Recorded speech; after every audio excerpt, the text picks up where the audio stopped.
श्रीमद् भागवत को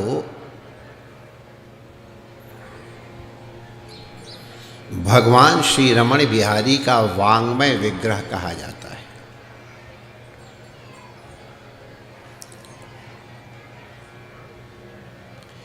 ये प्रत्यक्ष हरि ही हैं, श्री कृष्ण ही हैं।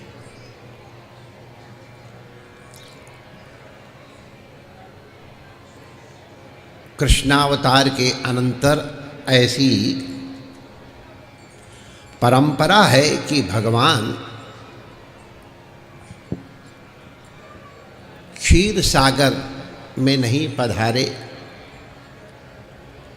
अन्य धाम में नहीं पधारे,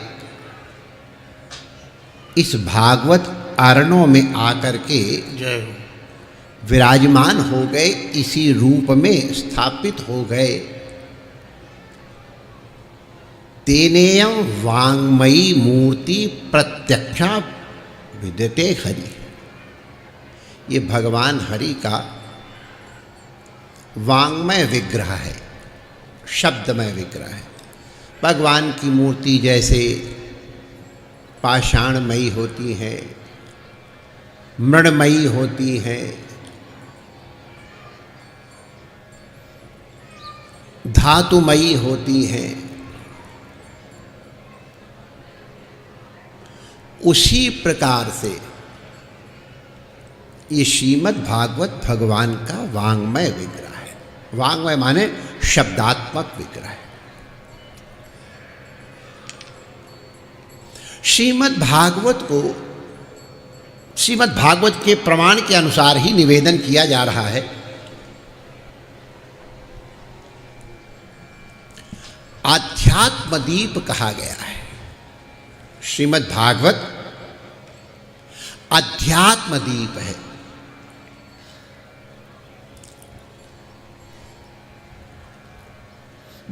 भगवान के जो सर्वथा वर्ण्य हैं, ऐसे भगवान श्री कृष्ण को ही अध्यात्म दीप कहा गया है श्रीमद् भागवत में। श्रीमद् भागवत के ही अनुसार श्रीमद् भागवत के प्रवक्ता श्री शुकदेव जी को, जो योगियों के भी गुरु हैं, मुनियों के भी गुरु हैं, इनको भी अध्यात्म गुरु कहा गया है।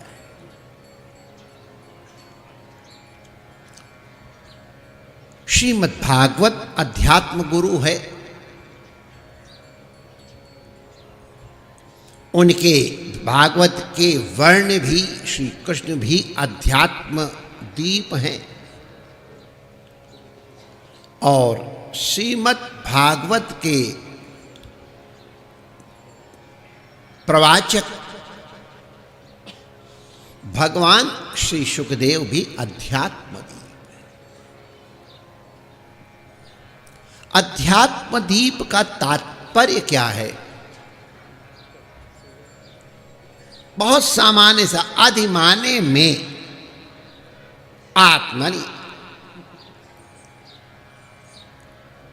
जो अंतःकरण के तम को निवृत्त करे। बाह्य तम को तो निवृत्त करे। बाह्य तम को निवृत्त करने के लिए तो सूर्य, चंद्र, अग्नि ये अलम है। लेकिन नर का अंतरतम अपहारी विज्ञ साधु नहीं रवि नभचारी। सूर्य का प्रकाश अंतःकरण को आलोकित नहीं कर सकता है। समस्त संसार का, समस्त बंधनों का मूल तो अधि अंतःकरण ही है।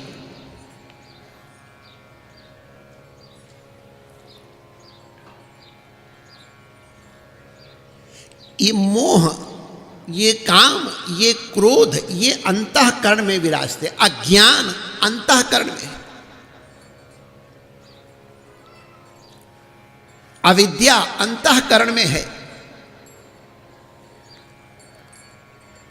इस शीतम को निवृत्त करने में, निवारण करने में सूर्य चंद्र आदि सक्षम नहीं है।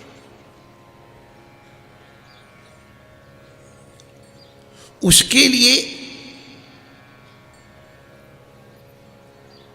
अध्यात्म जो महापुरुष के वचन हैं वही अलम है, वही सक्षम है। ये श्रीमद् भागवत में आचार्य परंपरा दी गई है। किंग कर्तव्य विमूढ़ ब्रह्मा को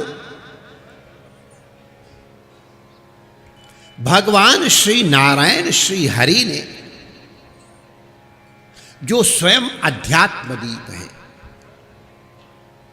जो स्वयं ज्योति है, उन स्वयं ज्योति प्रभु ने अपने प्रकाश से, अपने स्वरूप के वर्णन से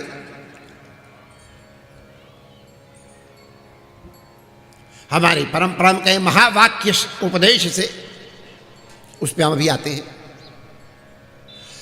किंग कर्तव्य विमूढ़ ब्रह्मा को ये आध्यात्म दीप प्रदान किया। उस आध्यात्म दीप के प्रभाव से ब्रह्मा जी आध्यात्म दीप हो गए। जैसे एक दीपक जो प्रज्वलित है दूसरे अप्रज्वलित दीप को प्रदीप्त कर सकता है, दूसरा प्रदीप्त दीपक भी दीपांतर को प्रदीप्त कर सकता है। दिवाली के महोत्सव पे जैसे किया जाता है, एक पहले लक्ष्मी जी का दीपक जला लेते हैं, फिर उससे अन्य दीपक जलते। तो ब्रह्मा जी को जब ये दीपक प्राप्त हुआ तो वो भी प्रदीप हो गए, अध्यात्म दीप हो गए, आध्यात्म प्रदीप हो गए। ब्रह्मा जी जब स्वयं प्रदीप्त हो गए, अध्यात्म दीप हो गए, तो उन्होंने कृपा करके नारद को, सनकादिकों को इस आध्यात्म दीप का संप्रदान किया। नारद अध्यात्म दीप हो गए। नारद जी से व्यास जी को प्राप्त हुआ, अध्यात्म दीप हो गए। व्यास जी से सुखदेव जी को प्राप्त हुआ। तो इस क्रम से चलते चलते आज जो इस आसन पर विराजमान हैं हमारे परम पूज्य मलूक पीठाधीश्वर जी महाराज, श्रीमद् भागवत शास्त्र के प्रमाण के अनुसार, ये प्रामाणिक बात है, ये नारायण की मूर्ति के विग्रह के रूप में कहें या उस अध्यात्म दीप की परंपरा के इस समय की अंतिम कड़ी के रूप में, अब इनके आगे दीपक बह रहे हैं वो अलग बात है, लेकिन आसन के ऊपर विराज रहे ये साक्षात अध्यात्म दीप हैं और आपके अंतःकरण के अंधकार की निवृत्ति करने में सक्षम। जैसे ये परंपरा है वैसे ही हमारे यहाँ यतियों में भी परंपरा है। इसको हम लोग संप्रदाय कहते हैं। आजकल संप्रदाय कहना या सांप्रदायिक कहना तो गाली देना हो गया है। इस शब्द का इतना दुरुपयोग किया गया है, ऐसा अनर्थ किया गया है कि अब कुछ न कहना ही उचित है। संप्रदाय बहुत आदर की वस्तु है। संप्रदान बड़ी पवित्र वस्तु है।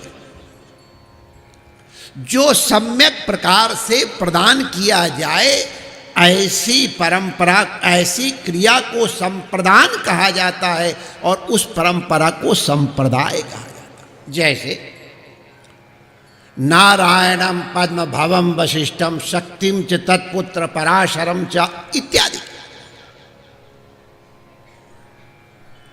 व्यासम शुकम गौड़ पदम महांतरम। तो ये एक परंपरा हमारी संतों में भी चलती है। वंशो द्विविधा विद्या संतत्या च।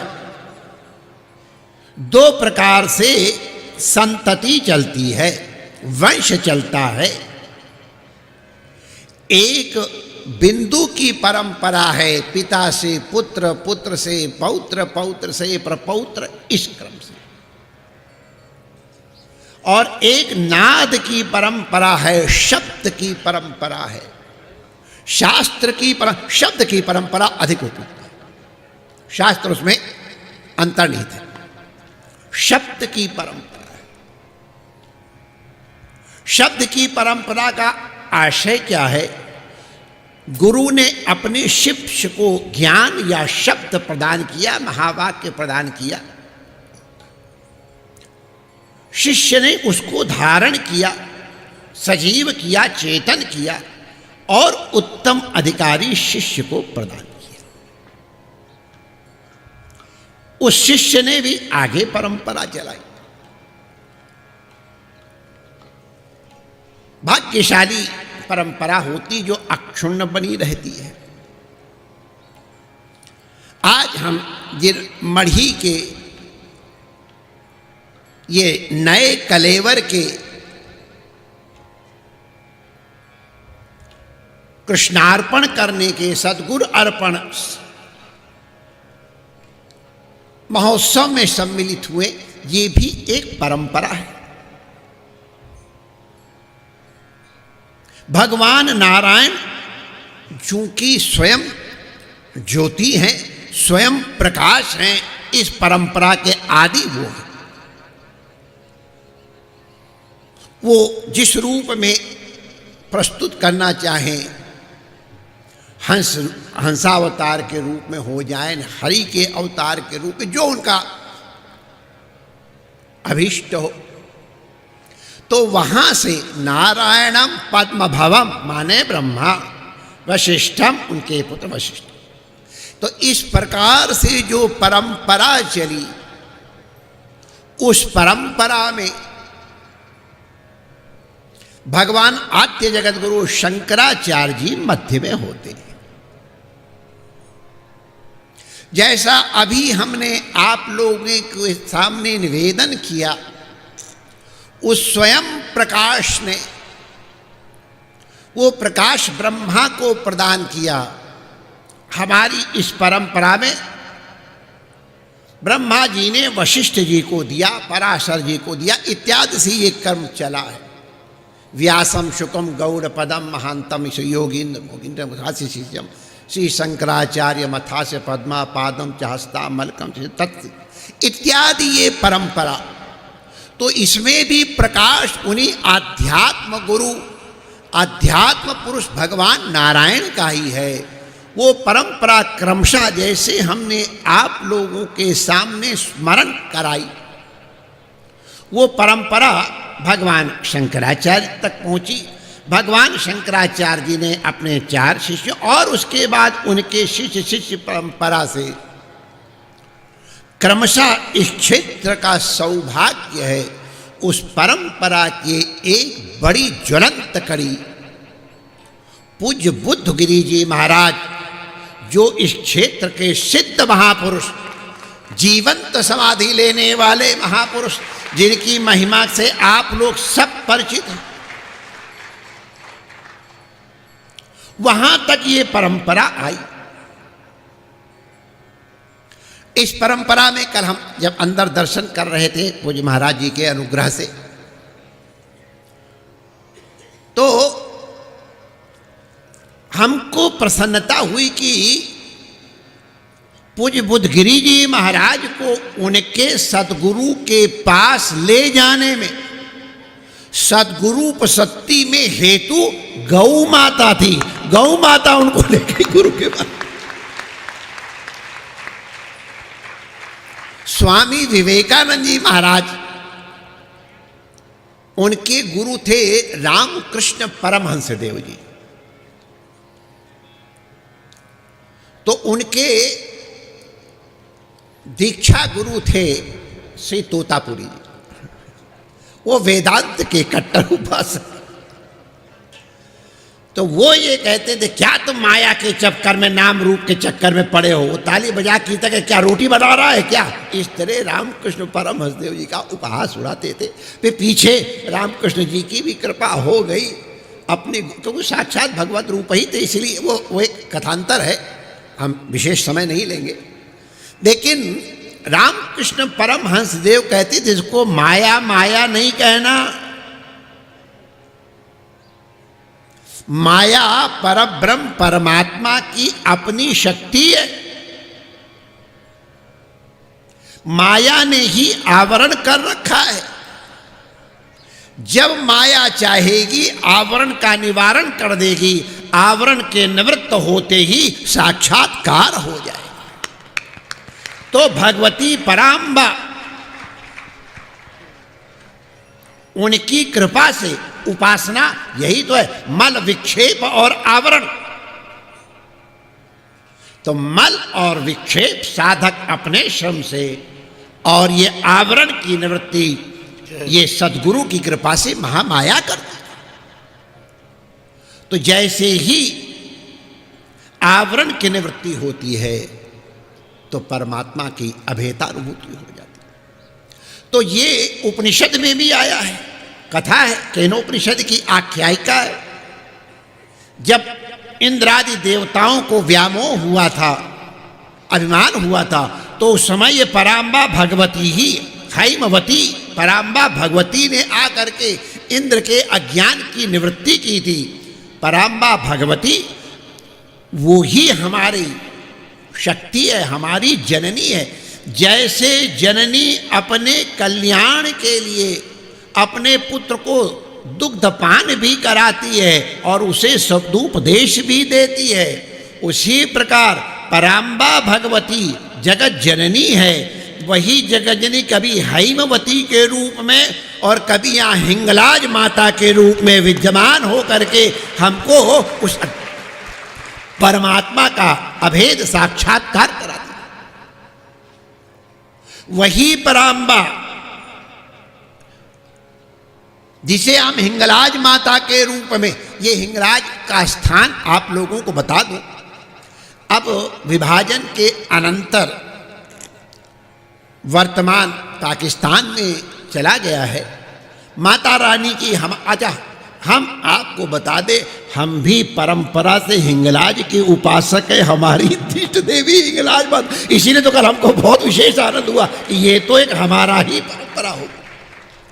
तो हम हिंगलाज माता के दर्शन करने गए, बहुत महिमा थी। अब जब से ये विभाजन हो गया, वरना वैष्णो देवी के विषय में लोग नहीं जानते थे। सब लोग प्रायः वहीं हिंगलाज माता, बड़ा दुर्गम यात्रा थी, हम भी गए थे तो दुर्गम यात्रा थी, अब तो माता जी ने सुगम कर दिया है। तो वहाँ भी गुफा है, और गुफा में पिंडी के रूप में ही माता जी जंगल में विद्यमान है, पहाड़ के ऊपर। बड़ी अद्भुत। ये हिंगलाज माता ने ही परशुराम जी को समाहित किया था जब वो समग्र क्षत्रियों के नाश के लिए प्रस्तुत हो गई थी, तो इसलिए उनकी भी इष्ट देवता। तो हिंगलाज माता हमारे, हम भगवती के वहाँ भी माता जी कृपा से दर्शन कर आए। खैर ये प्रसंगांतर केवल स्मरण के लिए कि हिंगलाज माता की कृपा से जैसे हमको हमारी परंपरा को परम इष्ट की उपलब्धि हुई माता के अनुग्रह से, उसी प्रकार वो हिंगलाज माता ही प्रत्यक्ष गौ के रूप में विद्यमान है। जैसे हिंगलाज माता गुरु के पास ले गई, वैसे ये गौ माता भी 40 किलोमीटर लगभग चला करके और महाराज जी को सदगुरु के पास तक ले गई। ये साक्षात गुरु कल्पा ही माता है, जननी है, उनकी कृपा से सदगुरु की प्राप्ति। हमने परंपरा की चर्चा की, तो वो हमने जैसे आपसे निवेदन किया था, जैसे प्रथम दीप की जिसने दूसरे दीपक को प्रज्वलित किया है, प्रकाशित किया है, तो जो प्रथम दीप है वही प्रथम दीप की सामर्थ्य, उसी प्रथम दीप की सामर्थ्य द्वितीय दीप में आ जाती है। जो सामर्थ्य प्रथम दीप का है वही द्वितीय दीप का भी हो जाता है। वही क्रमशः चलते चलते भगवान शंकराचार्य जी में आई, वही परंपरा से चलते हुए बुद्धगिरी जी में आई। जो सामर्थ्य भगवान की है, ब्रह्मा की है, वशिष्ठ की है, पाराशर जी की, भगवान शंकराचार्य जी की है, जो महाराज बुद्धगिरी जी की सामर्थ्य है, वही सामर्थ्य परंपरा के कारण आज हमारे परम पूज्य दिनेश गिरी जी महाराज में आए। ये प्राप्त हुई, इसी को संप्रदान कहा जाता है। सद्गुरु ने कृपा करके अपनी ज्योति इनको प्रदान की है, इसीलिए बुद्धगिरी जी महाराज के रूप में हम इनका अभिनंदन और पूजन भी करते हैं। बुद्धगिरी जी महाराज को जैसे गौ माता सद्गुरु के पास ले गई, वही परंपरा हमको बड़ी प्रसन्नता है कि हमारे गीता शास्त्र में लिखा है कि कोई भ्रष्ट योगी जो होता है वो अगले जन्म में किसी बड़े पवित्र घर में उत्पन्न होता है और उसके लक्षण अलग होते हैं और वो उस पुरानी तपस्या के फल स्वरूप, साधना के फल स्वरूप इस जन्म में, जैसे अगर कोई कक्षा 5 का विद्यार्थी जब ये समर वेकेशन होता है, ग्रीष्मावकाश होता है, तो जब पुनः विद्यालय खुलता है तो 5वें दर्जे में नहीं पढ़ता, 4थे दर्जे में नहीं पढ़ता है, 6वें दर्जे में पढ़ता है।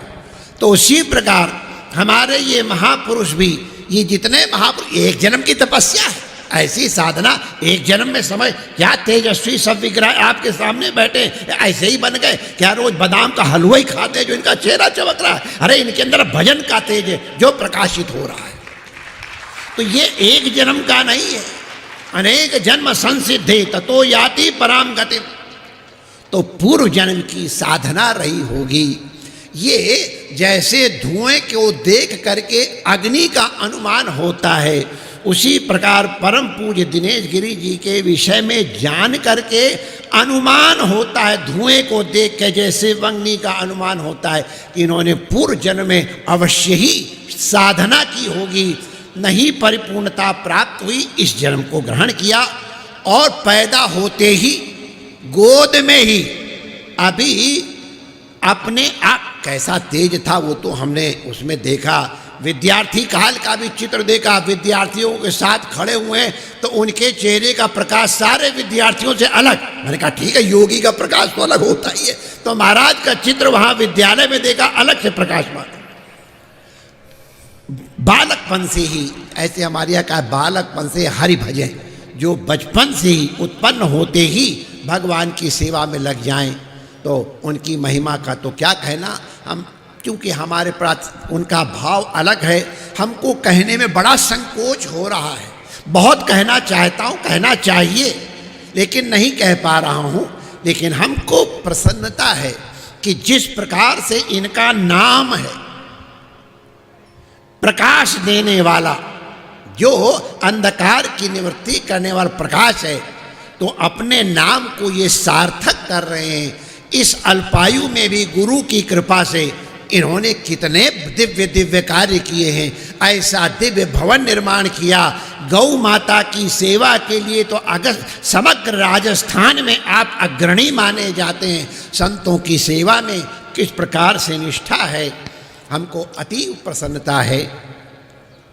भगवान कृपा करे, कोई नज़र न लगे, कभी खांसी खड़ा न हो, और इसी प्रकार ये अपने प्रकाश को अपने कर्तव्यों के द्वारा जन जन में लुटाते हुए, जन जन के अज्ञान अंधकार का निवारण करते हुए और सबको आशीर्वाद प्रदान करें। गौ माता की सेवा में लगे हैं। गौ माता ही संरक्षिका है हर प्रकार से। सद्गुरुदेव जिनकी के पद के ऊपर आप विराजमान हैं, उन्हीं के रूप में हम इनका, जैसा आपसे निवेदन कर रहे थे, वंदन और अभिनंदन करते हैं। इनके माध्यम से ये दिव्य आयोजन हुआ। ये इस तरह के कितने आयोजन होंगे ये तो भगवान ही जानते हैं।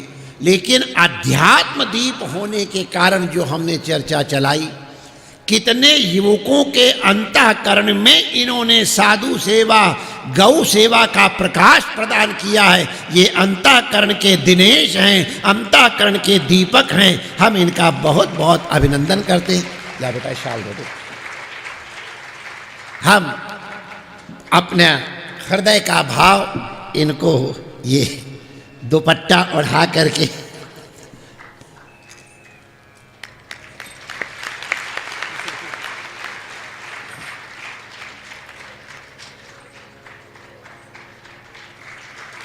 हम अपनी हार्दिक प्रसन्नता व्यक्त करते हैं।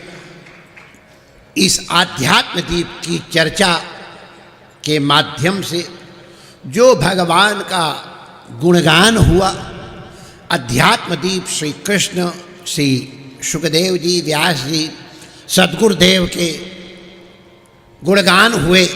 इस चर्चा के माध्यम से जो अदृष्ट उत्पन्न हो, उससे परमात्मा की कृपा से आपके अंतःकरण का अज्ञान रूपी अंधकार निवृत्त हो।